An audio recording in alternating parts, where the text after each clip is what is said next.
Hello friends and welcome to computerology academy. And आज हम लोग बात करेंगे कुछ क्वेश्चंस की, कुछ इंपॉर्टेंट क्वेश्चंस हम लोग डिस्कस करेंगे, जिसमें कि इंपॉर्टेंट क्वेश्चंस होने वाले हैं जो झारखंड से रिलेटेड हमारी जो भी एग्जामिनेशंस होते हैं, कॉम्पिटिटिव एग्जामिनेशंस। तो ज़्यादा से ज़्यादा लाइव सेशन में जुड़े, इसको कमेंट भी करें, शेयर भी करें और क्वेश्चन को प्रैक्टिस भी करें। ठीक है, तो यहाँ पर कमेंट में जितना हो सके आप लोग ज़्यादा से ज़्यादा ये जो अपना आंसर्स है वो देते रहें, ताकि आप लोगों की प्रैक्टिस भी होती रहे और यहाँ पर हम लोग डिस्कस भी करते रहें। तो चलिए, ये हमारी पहली सेट होने वाली है, जिसमें कि हम लोग मेनली जो झारखंड से रिलेटेड एडमिनिस्ट्रेटिव सिस्टम है, जनजातीय एडमिनिस्ट्रेटिव सिस्टम, शासन व्यवस्था है, उससे रिलेटेड क्वेश्चंस हम लोग यहाँ पर सॉल्व करने वाले हैं।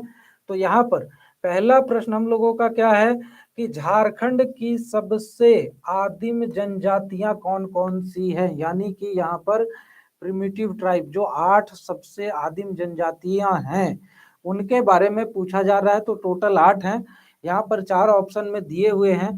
तो इसमें अगर हम लोग बात करें तो सबसे पहली जो है वो यहाँ पर नहीं होगी, यहाँ पर होगी उरांव नहीं होगी, उसके बाद बिरहोर होगी और असुर होगी। तो इस हिसाब से अगर हम लोग देखें तो हमारा जो आंसर हो जाता है वो हो जाता है 1, 2 और 4, यानी कि ऑप्शन ए जो है सो हमारा आंसर होगा। ठीक है, तो ये पहला क्वेश्चन है हमारा। अब यहाँ पर बाकी के जो 8 प्रिमिटिव ट्राइब हैं, सबर, खड़िया, मलपहाड़िया और ये सारे जो खड़िया, बिरहोर, असुर, ये सब चीजों को आपको ध्यान में रखना है। ठीक है, चलिए अब अगली बार क्वेश्चन की बात करते हैं। तो यहाँ पर है मुंडा जनजाति में भूमि के मालिक को जो जंगल साफ करके बस गए थे मुंडा जनजाति के लोग, तो उनको क्या कहते हैं। यहाँ पर सवालों को ध्यान से देखना है, ठीक है, क्योंकि यहाँ पर जो सवाल है इसमें देखिएगा कि कोई बात नहीं। तो यहाँ पर क्या है कि जो मुंडा जनजाति है, मुंडा जनजाति में जो भूमि के मालिक जो जंगल को साफ कर कर वहां पर बसते हैं उन्हें क्या कहते हैं। तो यहाँ पर देखिए कि जो अलग अलग ऑप्शन दिए हुए हैं, भुइंयर है, मंझियस है, खूंट कटीदार है और मानकी है। तो मेनली यहाँ पर जो मुंडा जनजाति के लोगों को कहा जाता है उन्हें कहा जाता है खूंट कटीदार। तो ये चीज ध्यान में रखना है कि खूंट कटीदार। भुइंयर जो होते हैं वो दूसरे जनजाति के लोग होते हैं। ठीक है, मंझियस तो एक तरह के जो ये है लैंड टाइप है, उसका नाम है, जो कि आप लोग सीएनटी में आप लोगों को देखने को मिलेगा। ठीक है, और यहाँ पर मानकी जो होते हैं ये मुंडा के ही हायर लेवल के जो अथॉरिटी होते हैं उनको कहते हैं। और भुइंयर जो है, भुइंयर उराव, उरांव ट्राइब के लोग होते हैं। ठीक है, तो ये चीज ध्यान में रखना है। ठीक है, अब अगर अगले सवाल की बात करते हैं तो यहाँ पर क्या है, मुंडा प्रशासनिक व्यवस्था के संबंध में निम्नलिखित कथनों पर विचार करें। तो पहला क्या है, पढ़ा राजा का पद वंशानुगत होता है। ध्यान किस चीज पर रखना है कि वंशानुगत होता है या नहीं होता है। ठीक है, दूसरा क्या है, पढ़ा राजा को कोई राजस्व नहीं मिलता है। तो इसमें अब करना क्या है कि उपरोक्त कथनों में से कौन से सही नहीं है, ये भी ध्यान में रखना है। इस तरह के सवाल भी आते हैं कि आपको यहाँ पर ध्यान में रखना पड़ेगा कि कौन से जो स्टेटमेंट हैं, कौन से जो कथन है वो सही है और कौन से गलत है। तो यहाँ पर अगर हम लोग बात करें तो पढ़ा राजा का पद वंशानुगत नहीं होता है, ये स्टेटमेंट गलत है। वहीं अगर बात करें कि पढ़ा राजा को कोई राजस्व नहीं मिलता है तो ये सही है। लेकिन उत्तर में हमें क्या मार्क करना पड़ेगा कि कौन सा स्टेटमेंट सही नहीं है, तो वो होगा ऑप्शन ए, यानी कि केवल एक। तो ये चीज भी आप लोगों को ध्यान में रखना है, क्वेश्चन ध्यान से पढ़ना है। ठीक है, प्रश्नों को जो पढ़ना है वो बहुत ही केयरफुली, बहुत ही ध्यान से पढ़ना है। ठीक है, अब यहाँ पर बात करते हैं कि नागवंशी शासक फनी मुकुट राय निम्नलिखित में से किस जनजाति से संबंधित थे। ठीक है, तो किस जनजाति से संबंधित थे, अगर ये बात हम लोग करेंगे तो वो संबंधित थे मुंडा जनजाति से, क्योंकि नागवंशी जो एक था एक वंश था। ठीक है, एक जनजाति नहीं थी। तो ये हमेशा ध्यान में रखना है, ये नहीं कि नागवंशी मार दिए या इनमें से कोई भी नहीं मार दिए, मुंडा जनजाति से वो संबंधित थे, लेकिन अगर उनके जन्म के आधार पर देखा जाए तो वो मुंडा जनजाति से भी संबंधित नहीं थे। इस चीज का भी ध्यान रखना है, ठीक है। अब चलिए बात करते हैं कि नागवंशी प्रशासनिक व्यवस्था में कुंवर लाल एवं ठाकुर निम्नलिखित में से किस पद के समकक्ष थे। तो जैसा कि हम लोग जानते हैं कि नागवंशी शासन व्यवस्था में जो क्षेत्रीय मतलब नागवंशी शासक के जो ये थे रूलर थे, उनका जो अपना एम्पायर था उसके में जो क्षेत्रीय शासन चलाने के लिए जिनको अपॉइंट किया जाता था वो थे कुंवर लाल और ठाकुर, और ये जो है राजघराने से ही हुआ करते थे, राजघराने से ही बिलोंग करते थे, ठीक है। तो उनका जो पद होता था वो राजा के बराबर का होता था, और महाराजा का जो पद था वो तो पूरे नगवंश का जो शासक होते थे उनका पद था, ठीक है। अब आ जाते हैं कि जनजातीय समाज में कराधान की प्रणाली यानी टैक्स का सिस्टम, इसकी शुरुआत कब हुई।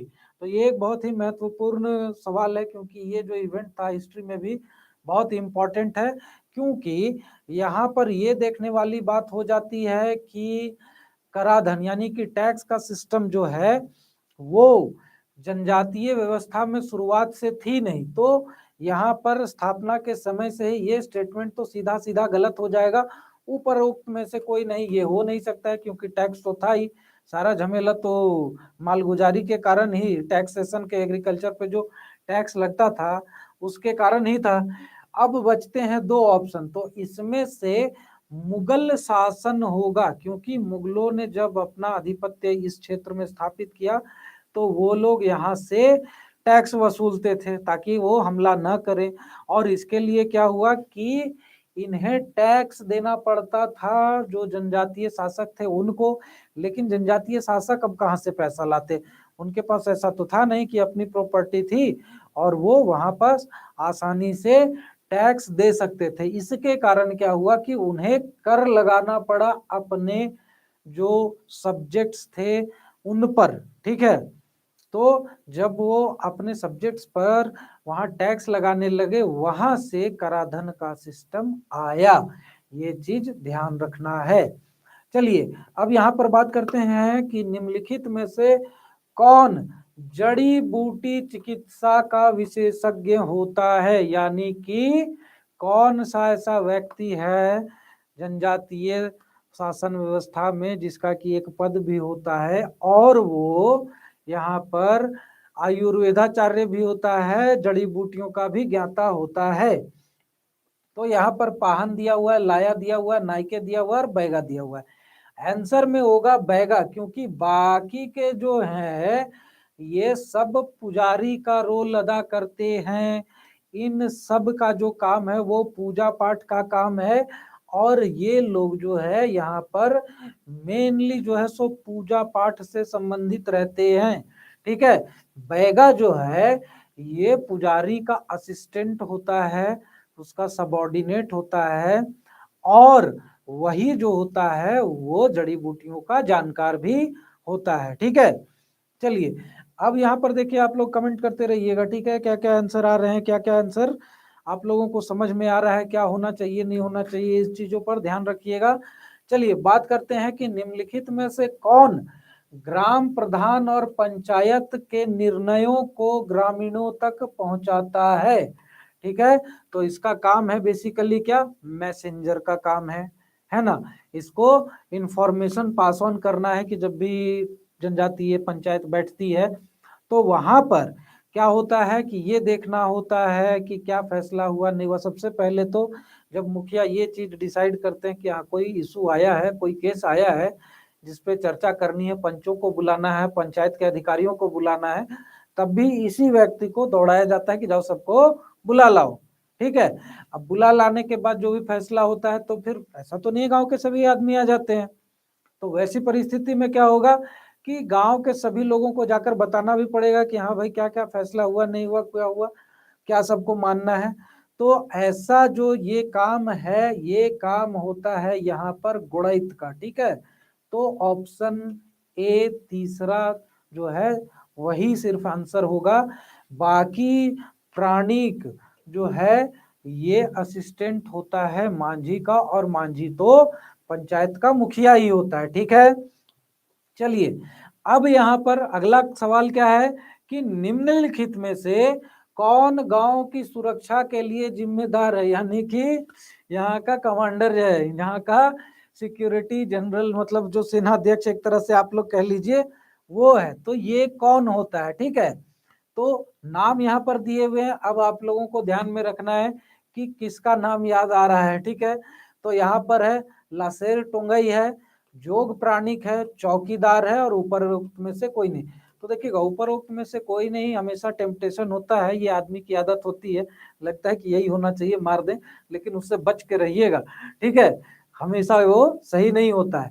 अब यहाँ पर बात करें तो जोग प्राणिक जो होता है ये यूथ लीडर होता है। ठीक है, जो जोग मांझी यूथ लीडर होता है उसका असिस्टेंट होता है जोग प्राणिक। तो एक कॉन्सेप्ट आप लोगों को दे रहा हूं कि जहां पर भी जोग लगा रहे, ठीक है, वो हमेशा समझ जाइएगा कि वो यूथ लीडर की बात हो रही है। जोग जब भी होगा युवा नेता की बात हो रही है। ठीक है, अब अगली बात जो है चौकीदार। चौकीदार जो है वो लेटेस्ट एडिशन था जनजातीय शासन व्यवस्था में, जिसमें कि वो आसपास के जो भी मुद्दे हैं वहां पर जो भी फैसला है तो अरेस्ट उरेस्ट करने का काम इनका था। तो एक तरह से पुलिस वाला काम था, सेना वाला काम नहीं था। अब यहाँ पर बचता है लासेर टोंगई, आंसर यही है ए, लासेर टोंगई। ठीक है, तो यहाँ पर लासेर टंगोई जो है, ये ध्यान रखिएगा, टंगोई से टांगी से याद रखिए कि टांगी क्या लड़ाई वाला वो फरसा देखते थे, टांगी जैसा दिखता है ना, तो बस वही लड़ाई झगड़े वाला लासेर टंगई। यही कॉन्सेप्ट यहाँ पर याद रखना है और सीधा इसी पर मार देना है कि सेनाध्यक्ष यही है जो कि गांव की सुरक्षा के लिए जिम्मेदार होगा। चलिए अगला सवाल देखते हैं। यहाँ पर है मांझी परगना प्रशासनिक व्यवस्था में बैठकों को सुचारू रूप से संचालन करने के लिए कौन जिम्मेदार है, यानी कि कौन यहाँ पर लोकसभा अध्यक्ष है ना। क्योंकि जहां पर भी अगर मांझी परगना तो होता है वो पूरे परगना का ये मतलब मीटिंग होता है जिसमें कि सारे मांझी और गुड़ैत और ये सब जो है सो वहां पर पार्टिसिपेट करते हैं, मानकी भी पार्टिसिपेट करते हैं, तो आबादी बढ़ जाती है जो लोग मीटिंग में बोल रहे हैं, तो वहाँ हंगामा होना, जूतम पैजार होना तो लाजमी है। ठीक है, जहां पर विश्व आप अपने संसद में ही देख लीजिए कितनी चिल्लम चिल्ली होती है। तो उसी समय क्या है कि एक आदमी को तो ऐसा चाहिए ना अथॉरिटी की जो बोले हाँ आप बैठ जाइए, आप बोलिए, आपका समय खत्म हो गया। तो वही काम यहाँ पर कौन करता है? तो यहाँ पर है दिसुम परगना। दिसुम परगना तो देश परगना, ये तो मांझी लोगों का जो पूरे सिस्टम का जो सबसे बड़ा अध्यक्ष होता है उसका पोस्ट है। ठीक है, मोड़े मांझी जो होता है वो तो मतलब कि 5 से 10 मांझी लोगों का जो हेड होता है, तो वो होता है जिसमें कि सारे मांझी लोग यहाँ पर कलेक्टिवली डिसीजन लेते हैं। ठीक है, तो यहाँ पर अब बचता है प्रगनौत, वो मोड़े मांझी से ऊपर होता है प्रगनौत। यहाँ पर सुसारिया जो है ये लेटेस्ट एडिशन है, ये पोस्ट जो है सुसारिया यही है जो कि प्रगनौत का, देश प्रगनौत का मांझी परगना प्रशासन व्यवस्था में सभा को सुचारू रूप से संचालित करने के लिए जिम्मेदार है। ठीक है, तो सुसारिया याद रखिएगा। ठीक है, चलिए अब अगली बात करते हैं कि निम्नलिखित कथनों पर विचार करें। तो विचार तो करना ही पड़ेगा, पेपर निकालना है, तो बिना विचार किए पेपर निकलेगा नहीं, है ना। चलिए तो यहाँ पर देखिए, सबसे हल्की सजा करेला दंड। करेला दंड जानते हैं, सबसे नॉमिनल सजा होती है जिसमें कि सिर्फ फाइन लगाया जाता है, जिसमें कि 5 से 500 रुपये तक का जुर्माना लगाया जाता है। यह है पहला स्टेटमेंट। दूसरा स्टेटमेंट है यौन उत्पीड़न के मामले में दोषी व्यक्ति को लड़की से शादी करनी होगी। ये दो चीजें यहाँ पर दी हुई हैं। अब कहना क्या है, ऊपर उक्त में से कौन से कथन सही हैं? ठीक है, नीचे दिए गए कोड से सही उत्तर चुने। तो यहाँ पर अगर दोनों स्टेटमेंट को देखें तो यहाँ पर आप लोगों को ये पूरा स्टेटमेंट पूरी तरह से सही लगेगा, और आमतौर पर इसे क्या करते हैं कि लोग सही मार भी देते हैं, मार्क कर देते हैं।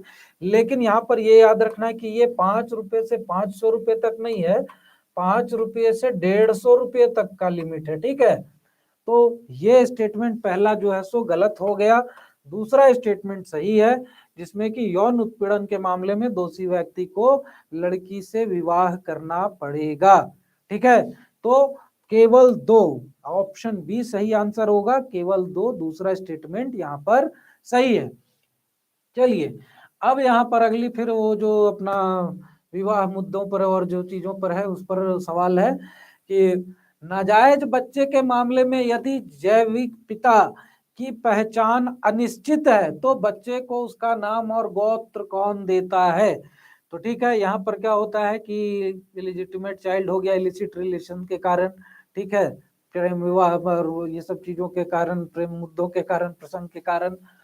तो बिना विवाह के अगर गर्भवती हो जाती है महिला या लड़की जो भी है, और वो ये सुनिश्चित नहीं कर पा रही, बता नहीं पा रही है या बताना नहीं चाहती है कि इसका पिता कौन है, तो ऐसी परिस्थिति में क्या होगा, बच्चे को किसी का तो नाम चाहिए भाई, तो उसको अपना नाम और गोत्र कौन देता है। तो यहाँ पर जो है फंसते कौन है, जोग मांझी। जोग मांझी यूथ लीडर होता है, जोग प्राणिक जैसा भी हमने देखा कि ये जोग मांझी का यूथ लीडर का असिस्टेंट होता है। जैसे मांझी का असिस्टेंट प्राणिक होता है जनरल टर्म्स में, वैसे ही जोग मांझी यहाँ पर यूथ लीडर होता है, जिसके पास की किसका विवाह हुआ, किसका विवाह नहीं हुआ, कहाँ कितनी आबादी है, किसका प्रेम प्रसंग किससे चल रहा है, ये सारी जानकारी, मतलब युवाओं से रिलेटेड जो भी जानकारी है वो रखना जोग प्राणिक का काम है।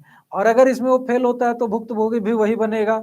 इसीलिए ऐसे केस में जहां पर बायोलॉजिकल फादर का पता ना हो, जैविक पिता के पहचान की अनिश्चितता हो, वैसे केस में जोग प्राणिक फंसेगा और उसे ही बच्चे को अपना नाम और गोत्र देना पड़ेगा, जोग मांझी को। ठीक है, चलिए, अब अगला सवाल है क्या, बिटला किसे कहते हैं, बिटला किस चीज का रूप है। ठीक है, तो यहाँ पर क्या है कि ये एक सिंपल टर्म है, सीधा नोमेनक्लेचर है जो कि आपको याद रखना पड़ेगा। यहाँ पर क्या होता है कि सवाल में दिया गया है कर है, भू राजस्व है, सजा है या प्रशासनिक पद है। तो बिटला जो होता है वो आखिरी जरिया होता है सजा देने का। अगर हाईएस्ट लेवल तक एकदम देश प्रगनौत तक जाकर भी जो सजा है वो दी गई और उसे मानने के लिए कोई व्यक्ति अगर तैयार नहीं है जनजातीय प्रशासनिक व्यवस्था में, तब उसका बिटला किया जाता है, बिटला की सजा दी जाती है, जिसमें क्या किया जाता है कि उसके घर में जाकर उसके गाय भैंस जो है सो खोल कर जंगल में दौड़ा देंगे, उसकी पूरी खेती रौंद देंगे, उसके घर का अनाज लूट लेंगे, उसके घर के बर्तन वर्तन तोड़ देंगे, उसके चूल्हे तोड़ देंगे, छप्पर गिरा, मतलब उसका जीना दुभर पूरे परिवार का हो जाएगा और रहने लायक वहां पर उसके लिए कुछ बच नहीं जाएगा। सीधी सी बात है, सोशल बॉयकॉट हो गया और आप सामाजिक बहिष्कार के कारण वहां पर जहाँ देखेंगे कि वो व्यक्ति उस गांव को छोड़कर जाने के लिए मजबूर हो जाएगा, वहां पर उसका जीवन यापन फिर संभव ही नहीं है। तो ये होता है एक तरह का सजा जो कि है बिटला। ठीक है, अब आ जाते हैं अगले प्रश्न में। 1856 के अधिनियमित यूल्स रूल को दस्तावेजों में किस नाम से नामित किया गया है। जनरली तो हम लोग जानते हैं कि यूल्स रूल हुआ था, ठीक है, लेकिन यूल्स रूल को, संथाल रूल के बाद यूल्स रूल लाया गया था, तो उसको किस नाम से नामित किया गया है, ये चीजें यहाँ पर पूछी गई है। तो यहाँ पर अलग अलग है, पहला है संथाल पुलिस रूल, संथाल नागरिक शासन, संथाल प्रशासनिक नियम और उपरोक्त में से कोई नहीं।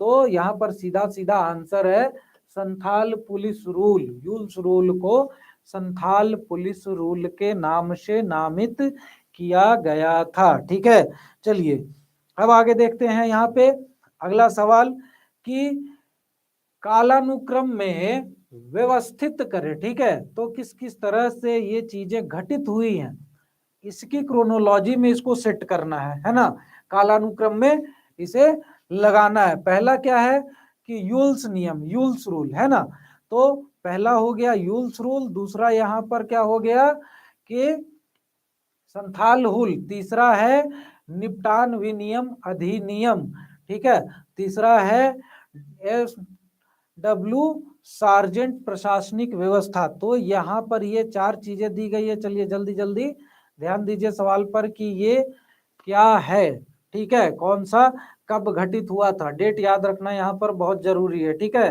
तो अगर हम लोग ये बात करें तो सबसे पहले क्या हुआ था, संथाल हुल हुआ था, जैसा कि अभी पिछले प्रश्न में ही मैंने कहा कि वो 1855 और 56 में हुआ था, यानी कि ये 1855-56 यानी कि पहला ये हो गया, ठीक है।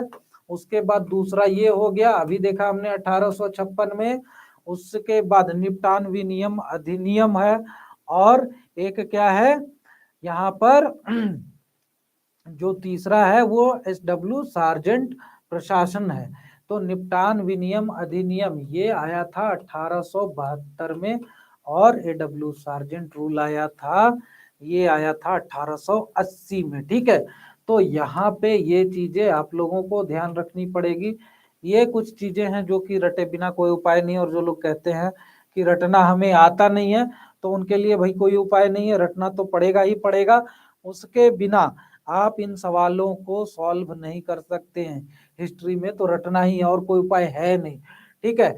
तो यहाँ पर इस हिसाब से अगर हम लोग देखें तो आंसर हो जाता है हमारा डी, यानी कि 2, 1, 3, 4, ठीक है। चलिए ये तो हो गया हमारा आंसर। अब चलते हैं अगले सवाल की ओर। यहाँ पर ये क्या है, 16वां प्रश्न में, संथालों के पैतृक स्थान का नाम क्या है। सिंपल फैक्चुअल क्वेश्चन है कि संथालों के पैतृक स्थान का नाम क्या है। ये चीजें आप लोगों को याद करनी पड़ेगी, और इसके अलावा इसमें कोई उपाय है नहीं, ठीक है। याद किए बिना और कुछ किया नहीं जा सकता है। चलिए, तो यहाँ पर सीधा सा जो आंसर है वो है हिड़ी पीढ़ी, बी जो आंसर है हिड़ी पीढ़ी। संथालों के पैतृक स्थान को क्या कहते हैं, हिड़ी पीढ़ी कहते हैं, ठीक है। अब अगला सवाल देखते हैं, संथाली परंपरा में निम्नलिखित में से किस शब्द का अर्थ मनुष्य है, ठीक है, मनुष्य है। तो ये फिर एक अचंभित कर देने वाला सवाल होगा, लेकिन संथालों की जो सामाजिक व्यवस्था है वो कैसे, उसकी उत्पत्ति हुई कैसे, उसका डेवलपमेंट हुआ, अगर आप ये जानते हैं तो आप लोगों को ये आंसर आसानी से पता होगा कि इसे मनमी कहते हैं, ठीक है।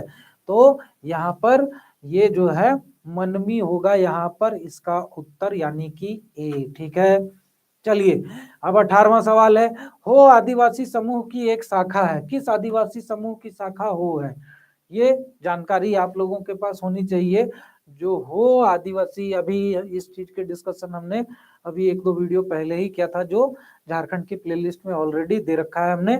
तो यहाँ पर हो आदिवासी समूह की शाखा किसकी है, मुंडा की तीसरी शाखा, ठीक है, मुंडा की तीसरी शाखा है। ये चीज आप लोगों को ध्यान में रखना चाहिए।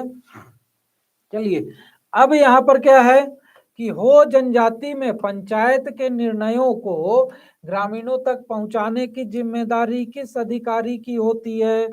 फिर से वही चीज आ गया, लेकिन यहाँ पर नाम दूसरा होगा, वो मुंडाओं में था, ये यहाँ पर क्या है, हो में है। और हो में ये जो पंचायत के निर्णय हैं, इसकी जानकारी पंचों गांवों तक पहुंचाने की जिम्मेदारी होती है डकुआ की। डकैत इसको नहीं समझ लीजिएगा, है ना। तो ऑप्शन सी है यहाँ पे कि इसमें डकुआ की ये जिम्मेदारी होती है कि हो पंचायत में जो भी यहाँ पर निर्णय लिए जाते हैं उसकी जानकारी गांवों के लोगों तक पहुंचाना है। चलिए, अब अगला सवाल देखते हैं कि यहाँ पर विल्किंसन नियम के अनुसार प्रत्येक चरण में वसूले जाने वाले कर के में कितना कमीशन निर्धारित था। तो जैसा कि हम लोग जानते हैं कि पहले जो वहां पर मुंडा थे वो वहां पर कर को कराधान वसूलते थे, और उसके बाद वो मानकी को जमा करते थे, और मानकी जो है वो ब्रिटिश सरकार को देता था। ये विल्किंसन रूल का जो एक व्यवस्था थी उसमें किया गया था। लेकिन यहाँ पर अब पूछा ये जा रहा है कि हर एक स्टेज पर उनको कमीशन मिलते थे, तो कितना कमीशन मिलता था, बात अब ये आ जाती है, ठीक है। तो यहाँ पे 25% कमीशन मिलता था, 25%। जैसे कि मुंडा ने अगर वहां पर जो भी वसूली की है तो उससे 25 रुपये ले लेगा, 100 में से, हर 100 में से 25 रुपये रख लेगा और मानकी को देगा, और मानकी फिर वैसे ही हर 100 में से 25 रुपये रखकर जो है सो ब्रिटिश सरकार को जमा कर देगा। चलिए अब यहाँ पे है, डंडिया निम्नलिखित किस जनजाति का प्रमुख प्रशासक होता है? डंडिया, ठीक है। तो जैसा हमने लास्ट में अभी देखा था कि ढोकलुसुहर शासन व्यवस्था, उसी में डंडिया का भी शब्द आया था, ठीक है। तो यहाँ पर जो पहाड़िया खड़िया है, बी पहाड़िया खड़िया, उसका जो प्रमुख प्रशासक होता है उसको डंडिया कहा जाता है। ये चीज ध्यान में रखिएगा, है ना। चलिए अब यहाँ पे क्या है, निम्नलिखित कथनों पर विचार करें। सभी गैर आदिवासी को सदान के रूप में जाना जाता है। तो क्या सभी गैर आदिवासियों को सदान के रूप में जाना जाता है? बिल्कुल नहीं। तो यहाँ पर दूसरा जो स्टेटमेंट है, सदानों को अनुसूची में शामिल किया जा सकता है। ये स्टेटमेंट सही है, कुछ सदानों को अनुसूची में, शेड्यूल में ऐड किया जा सकता है और किया गया भी है, ठीक है। तो दूसरा स्टेटमेंट सही है। अब यहाँ पर क्या है, उपरोक्त कथनों में से कौन से सही है, नीचे दिए गए कूट से चयन करें। तो केवल 2 होगा, ठीक है, केवल 2 यानी कि बी होगा। चलिए अब यहाँ पे क्या है, अगला सवाल, जैन धर्म के अनुयायी सदान निम्नलिखित में से किस क्षेत्र में पाए जाते हैं? तो कुछ सदान ऐसे हैं जो कि पौराणिक काल से ही, एंशिएंट टाइम से ही झारखंड में रहते आए हैं और वो जैन धर्मावलंबी हैं। तो वो कहाँ रहते हैं? तो यहाँ पर दिया हुआ है सरक, खूंटी, सरिया, बुंडू। तो आंसर होगा यहाँ पे ए सरक, ठीक है। जो सदान का इतिहास मैं बता रहा था, जो अपने इसमें भी है प्लेलिस्ट में, तो वहां पर आप देख सकते हैं कि सदान के जो वहां पर डिटेल्स दिए गए हैं उसमें जैन धर्मावलंबियों के बारे में बताया गया है और वो रहते हैं सरक में, सिंहभूम क्षेत्र में, ठीक है। तो ये ध्यान में रखना है। अब यहाँ पर है, मनसा निम्नलिखित में से किस समुदाय के देवता हैं? मनसा देवता, ये भी जब मैं सदान की पढ़ाई करवा रहा था तो मैंने बताया था सदान के डिस्कशन में कि मनसा किस समुदाय के देवता हैं। तो यहाँ पर मनसा जो है वो जैन समुदाय के देवता हैं, ये चीज ध्यान में रखना है, ठीक है। चलिए अब अगला सवाल है कि झारखंड की सबसे पुरानी जनजाति निम्नलिखित में से किस क्षेत्र में निवास करती है? आमतौर पर सभी लोगों को ये चीज पता होता है कि झारखंड की जो सबसे पुरानी जनजाति है वो असुर है, लेकिन किस क्षेत्र में निवास करती थी ये जानना भी जरूरी है। सवाल ऐसा भी आ सकता है। तो वो पट क्षेत्र में निवास करती थी, लातेहार जो एरिया है, पट नेतरहाट वाला जो पैटलैंड रीजन वाला है, टोपोग्राफी है, वहां पर ये जनजाति निवास करती थी। इस चीज को आप लोग ध्यान में रखिए। तो यहाँ पर देखिए कि हमारा जो डिस्कशन है वो खत्म हो गया है और अगर हो सके तो पहले सवालों को सॉल्व कीजिए, पढ़ाई कीजिए। और अगर आप लोग लाइव सेशन में ज्वाइन करते हैं, स्ट्रीम में ज्वाइन करते हैं, तो साथ साथ में कमेंट सेक्शन में आंसर भी देते जाइए ताकि वहां पर आप लोगों को ये भी चीजें पता चलती रहे कि क्या सवाल है, क्या उसका उत्तर होना चाहिए, और एक प्रैक्टिस भी होता रहेगा जिससे कि ये उत्तर आपके दिमाग में काफी समय तक रह सकेंगे, ठीक है। चलिए तो यहाँ पर हम लोग अपना डिस्कशन खत्म करते हैं और आगे के स्ट्रीम्स में हमारे साथ